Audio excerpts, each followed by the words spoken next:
بعض اوقات ہر بات کا ذمہ دار امام. چندہ کم ہو رہا ہے، ذمہ دار امام. ٹھیک ہے جی. اچھا، لوگوں کو گرمی لگ رہی ہے، ذمہ دار امام. لوگوں کو سردی لگ رہی ہے، ذمہ دار امام. بھائی اگر لوگوں کو سردی لگ رہی ہے تو گیزر کمیٹی لگوانا ہے، ٹھیک ہے. گرمی لگ رہی ہے تو پنکھے کمیٹی لگوانے ہیں. ٹھیک ہے، تو چندہ کم ہو رہا ہے تو چندہ کا واحد ذریعہ مائک نہیں ہے. یہ ہمارے ہاں بہت بڑا گیپ ہے کہ وہ چندہ کم ہونے کا واحد ذریعہ مائک سمجھتے ہیں. امام کو ہر روزانہ اعلان کرنا پڑتا ہے چندہ، ہر جمعے کو اعلان کرنا پڑتا ہے چندہ. ٹھیک ہے، بعض اوقات وہ اعلان کر کر کے شرمندہ ہو جاتا ہے. ایک ہوتا ہے ذاتی رابطے ٹھیک. اور کچھ طریقے. ایک بہت بڑی مسجد بن رہی تھی، کچھ میرا بھی اس عمل دخل تھا وہاں پر. تو میں نے کہا بھی اتنا بڑا پروجیکٹ کیسے بنے گا، ہم اس کو یونٹ میں تقسیم کرتے ہیں. ٹھیک ہے. اگر 50 لاکھ کا پروجیکٹ ہے تو ہم یونٹ نکالتے ہیں 10,000 روپے کا ایک یونٹ. ٹھیک ہے. 500 یونٹ بنا لیتے ٹھیک ہیں. ہے، اب 500 آدمیوں سے رابطہ کیا جائے، 10,000 روپے لے لیے. ان سے کہا جائے کہ بھئی یہ 500 یونٹ ہیں، 10,000 روپے کا ایک یونٹ ہے، اور ایک شخص اگر 10,000 روپے بھی دے.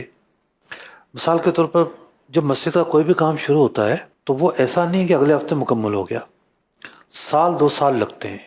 جی.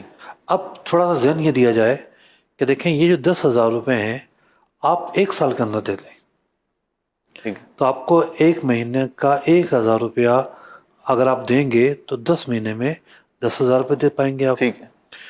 اور یہ آپریشن سے ہٹ کر دینے ہیں آپ کو. ایک تو ہوتا ہے مسجد کا آپریشن چلانا ہے، ٹھیک ہے. اس کے لیے کچھ نہ کچھ چندہ چاہیے ہوتا ٹھیک ہے. ہے. جو ایکٹیو ایکسپینسز ہیں وہ تو ہو ہی رہے ہیں. بڑا جو پروجیکٹ ہے اس کے لیے آپ 10,000 روپے کوشش کریں 1 مہینے کے اندر یہ یونٹ پورا کر لیں تو ایک بڑا پروجیکٹ پاؤں پر کھڑا ہو جاتا ہے.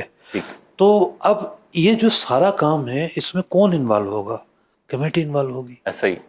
اچھا، کمیٹی بھی بعض اوقات جو ہے وہ بوڑھی ہو چکی ہوتی ہے، نئے خون کو اپنے ساتھ شامل نہیں کرنا چاہتی، اور وہاں ان کو بھی تھوڑا سا سوچنا ہوتا ہے کہ بھئی نیا خون اپنے ساتھ شامل کریں. چونکہ میں کہیں نماز نہیں پڑھاتا، جمعہ نہیں پڑھاتا، عید نہیں پڑھاتا سال سے. اگر میں پڑھا رہا ہوتا تو شاید موضوعات میں بولتے ہوئے میں ڈرتا کہ یہ نہ ہو کہ میری کمیٹی بولے ہمیں بول رہا ہے. کہنے کا مقصد یہ ہے کہ کچھ نیا خون شامل کریں، نوجوانوں کو شامل کریں. نوجوان ایکٹیو ہوتے ہیں، نئے طریقے سے سوچتے ہیں، تشہیر کے جو نئے ذرائع ہیں ان کو یوٹیلائز کرتے ہیں، ان کی نیٹ ورکنگ زیادہ ہوتی ہے. تو یوں بہت سارے پروجیکٹ ایسے ہوتے ہیں اور بہت ساری اہم چیزیں ایسی ہوتی ہیں جس کا تعلق امام سے ہٹ کر ہوتا ہے. یہاں لے دے کے بازو کا سارا نظرہ امام پہ گرتا ہے. امام کو پارٹ آف دی ورکنگ سمجھیں. بعض اوقات کیا ہوتا ہے سارا فیصلہ کریں گے، امام کو مشاورت میں شامل ہی نہیں کریں گے، اس کا بھی نقصان ہوتا ہے. امام کو اپنی ٹیم کا حصہ بنا کر چلیں گے. امام انتظامی اعتبار سے حاکم نہیں ہے. ٹھیک ہے.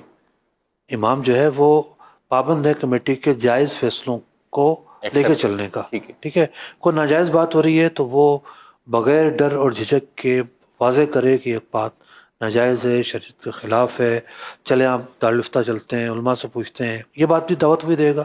مقام دائی، امام ایک دائی ہے، لیکن اس کو پارٹ آف دی باڈی بنائیں، کو مشاورت میں شامل رکھیں تو معاملات بڑے اچھے چلتے ہیں.